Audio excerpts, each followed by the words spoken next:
Assalamualaikum warahmatullahi wabarakatuh.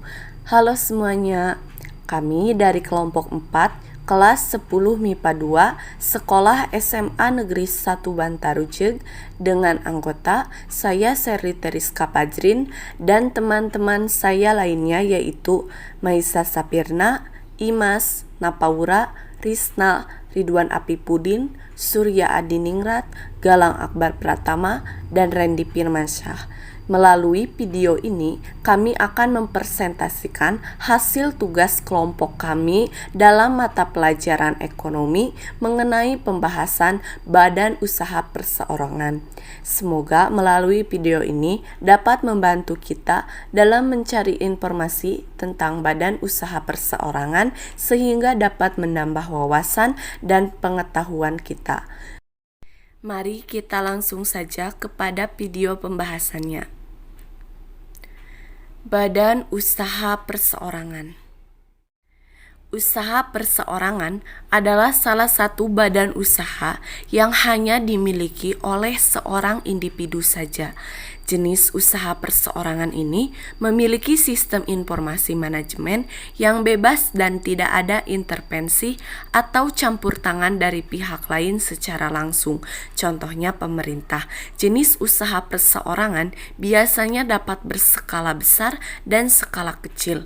Misalnya, badan usaha berskala kecil atau UMK dan badan milik swasta atau BUMS yang berskala besar. Apa itu badan usaha perseorangan?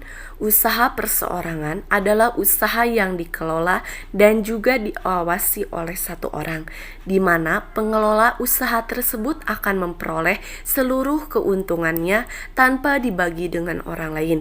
Jenis usaha perseorangan ini dalam menjalankan bisnisnya tetap membutuhkan teknologi meskipun masih sederhana, modal yang cenderung sedikit, jenis produksi dan tenaga kerja yang tidak banyak pula. Ciri-ciri badan usaha perseorangan. Yang pertama, dimiliki perseorangan, individu atau badan usaha keluarga. Yang kedua, pengelolaannya sederhana. Yang ketiga, modalnya relatif tidak terlalu besar. Yang keempat, kelangsungan usahanya tergantung pada para pemiliknya. Yang kelima, nilai penjualannya dan nilai tambah yang diciptakan relatif kecil. Yang keenam, proses pendiriannya relatif mudah. Yang ketujuh dan yang terakhir, tugas dan tanggung jawab tidak terbatas. Kelebihan dari usaha perseorangan diantaranya yang pertama, tidak dikenakan pajak. Jenis usaha perseorangan tidak dikenakan pajak layaknya perusahaan besar lainnya seperti PT atau partnership. Hal ini karena jenis usaha perseorangan biasanya dikelola dengan omset yang tidak terlalu banyak. Yang kedua, pemilik masuk dalam bagian manajemen usaha. Sang pemilik akan terlibat aktif dalam usaha baik yang sifatnya urusan besar sampai urusan terkecil sekalipun. Sang pemilik memiliki peran yang penting dalam manajemen usahanya. Yang ketiga, biaya manajemen rendah. Sistem pengelolaan manajemen pada jenis usaha perseorangan biasanya tidak terlalu kompleks dan banyak dihandle oleh sang pemilik sendiri, sehingga biaya untuk manajemen tidak terlalu besar. Yang keempat, proses administrasi hukum tidak rumit. Saat menjalankan jenis usaha perseorangan tidak perlu melalui proses administrasi hukum yang berlaku secara kompleks. Biasanya urusan administrasi hanya sampai akta notaris dan surat keterangan domisili dari kelurahan saja. Yang kelima, proses pembentukan yang sangat cepat. Biasanya, jenis usaha perseorangan tidak memerlukan banyak hal yang perlu disiapkan untuk melakukannya, mulai dari promosi, penyediaan produk, dan administrasi berjalan dengan sederhana. Yang keenam, bebas mengambil sebuah keputusan. Karena sang pemilik memegang penuh kendali perusahaan, jenis usaha perseorangan lebih fleksibel dalam hal mengambilkan keputusan. Hal ini karena sang pemilik bisa melakukannya sendiri tanpa intervensi pihak lain. Yang terakhir, seluruh jumlah laba dapat menjadi milik sang pemilik tanpa harus dibagi-bagi bersama pihak lain. Pemilik jenis usaha perseorangan dapat menerima 100% laba yang dihasilkan bisnisnya. Kekurangan usaha perseorangan. Selain kelebihan, jenis usaha perseorangan juga memiliki kekurangan. Meskipun terlihat mudah, namun jenis usaha perseorangan juga memiliki resiko sendiri jika ada masalah yang menimpa bisnis tersebut. Tanggung jawab pemilik tidak terbatas. Apabila terjadi sebuah kerugian atau masalah lain yang menimpa bisnis tersebut, maka semua itu harus dipertanggungjawabkan sendiri sang pemilik. Sumber keuangan terbatas. Modal yang sedikit dari satu orang akan menjadi sumber pendanaan yang terbatas. Biasanya karena masalah dana inilah sebuah usaha akan kurang berkembang. Kesulitan dalam manajemen. Karena pengelolaan manajemen yang sederhana juga akan mendapati masalah yang detail. Banyaknya hal yang harus di-handle sang pemilik menjadi pengelolaan manajemen kurang maksimal. Kekurangan usaha perseorangan.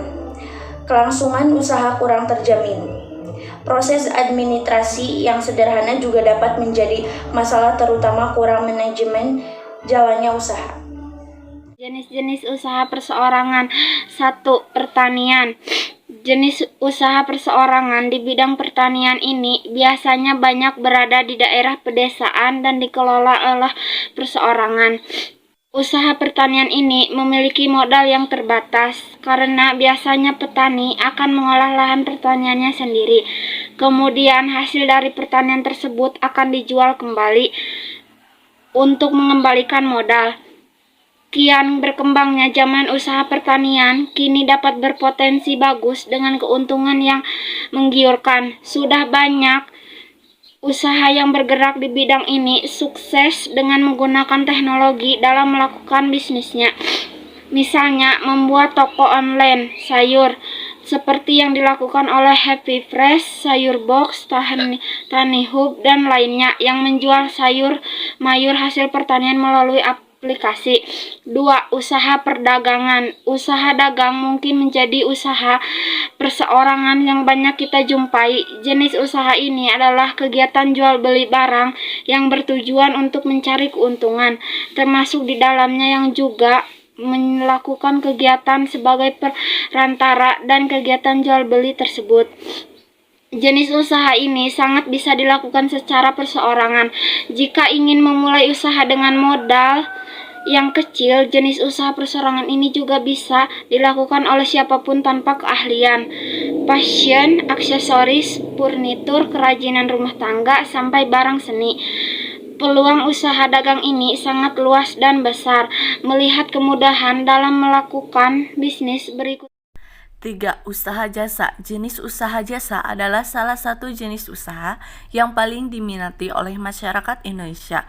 Meskipun untuk menjalankan jenis usaha ini memerlukan keahlian khusus, namun jenis usaha ini dapat disesuaikan dengan bakat bahkan kesenangan.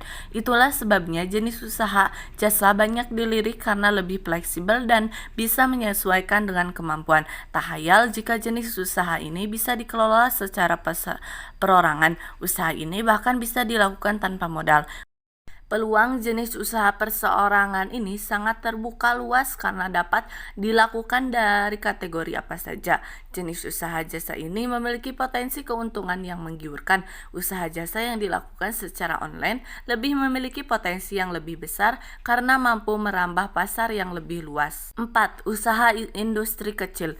Industri kecil hampir sama dengan jenis usaha jasa, namun hanya keterampilan saja yang berbeda. Jenis usaha ini sebenarnya berbentuk lebih kompleks, artinya dalam bisnis ini juga menetapkan manajemen dagang dan jasa pula. Dalam bisnis ini juga melakukan pelayanan atau penjualan barang dan jasa kepada konsumen. Peluang bisnis pada industri kecil sangat potensial.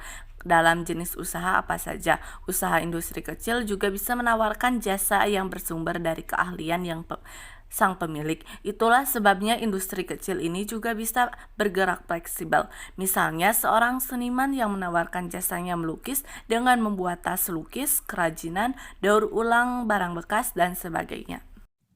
Syarat-syarat mendirikan usaha perseorangan. 1. NPWP. Nomor pokok wajib pajak. 2. HO izin gangguan. SITU surat izin tempat usaha. 3. NIB nomor induk bersama atau TDP. Dari mana modal usaha perseorangan? Usaha perseorangan adalah perusahaan yang tidak membutuhkan modal yang banyak. Dalam perusahaan perseorangan, modal berasal dari pemilik atau pendirinya, dan modal pinjaman, biaya yang relatif rendah dalam pengurusan perusahaan, dan biaya operasional membuat perusahaan dapat didanai dengan dana pribadi. Hal ini juga akan membuat tidak adanya perbedaan antara kekayaan pribadi dan aset perusahaan. Pajak usaha perseorangan. Pajak usaha perseorangan merupakan pajak yang dikenakan atau kegiatan yang dilakukan perusahaan seseorang, baik itu pajak penghasilan (PPh) maupun pajak pertambahan nilai (PPN). Perusahaan perseorangan adalah suatu perusahaan yang dijalankan oleh seorang pemilik yang mempunyai tanggung jawab tidak terbatas. Contoh usaha perseorangan: pertanian, budidaya tanaman hias, usaha tanaman hidroponik, jual beli bibit tanaman, berproduksi pupuk tanaman, usaha tanaman rempah, jual sayur dan bahan organik. 2. Industri kecil: kerajinan tanah liat, kerajinan kayu, industri rumah tangga, anyaman, mainan, souvenir, pernikahan. 3. Perdagangan: pengeceran, penjualan, agen, dropshipping atau reseller. 4. Jasa: jaga foto atau fotografer, salon, les privat, jasa cuci kendaraan, jasa pemandu wisata, jasa desain grafis, penulis artikel, editor, penerjemah, jasa pengetikan, laundry, jasa regenerasi laptop, jasa membuat website. Yang terakhir yang akan kita bahas adalah mengenai kesimpulan tentang badan usaha perseorangan. Badan usaha perseorangan adalah salah satu bentuk dari badan usaha yang ada di Indonesia.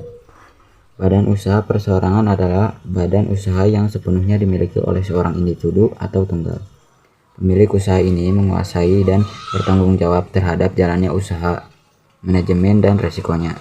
Ciri umumnya yaitu modal usaha tidak besar, keuntungan hanya diperuntukkan bagi pemilik, dan usaha sangat tergantung pada skill pemilik agar bisa berkembang. Selain badan usaha perseorangan, bentuk-bentuk dari badan usaha yaitu perseroan terbatas (PT), komanditer Fenotscape atau persekutuan komanditer (CV), firma, dan koperasi. Mungkin cukup sekian presentasi dari kami. Mohon maaf bila ada kesalahan perkataan maupun kekeliruan dari materi yang telah kami sampaikan. Terima kasih telah menonton video presentasi ini. Semoga yang telah kami sampaikan dapat bermanfaat bagi kita semua. Terima kasih. Assalamualaikum warahmatullahi wabarakatuh.